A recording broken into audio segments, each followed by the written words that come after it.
அநேக நேரத்துல எனக்கு ஆண்டவர் சொற்பனத்துல சொல்லும் பொழுது நான் அதற்காக சில நேரத்துல ரொம்ப கருத்தா ஜெபம் பண்ணிருக்கேன், சில நேரத்துல ஜெபம் பண்ணாம விட்டுருக்கேன். நான் எப்பப்பெல்லாம் ஜெபம் பண்ணாம விட்டனோ அந்த நேரத்துல அந்த கண்ணில போய் நான் விழுந்து மாட்டிருக்கேன். அப்போ இதைதான் ஆண்டவர் சொல்றாரு பிரியமானவர்களே, என்னைக்குமே உங்களுக்கு ஒரு சொற்பனத்தை தேவன் காண்பிக்கிறார் என்பதுக்கு காரணம் என்னன்னா, சும்மா ஏதோ ஒரு ரீசன் இல்லாம உங்களுக்கு ஒரு சொற்பனத்தை காட்ட மாட்டாரு.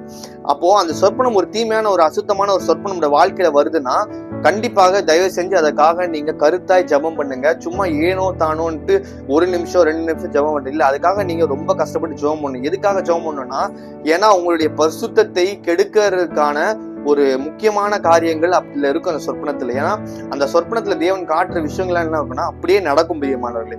தேவன் தன்னுடைய பிள்ளைகள் பாவத்துல விழுந்து விடக்கூடாது, பரிசுத்தத்தை இழந்து விடக்கூடாததுக்காக தான் இதை முன்கூட்டியே அறிவிக்கிறார்.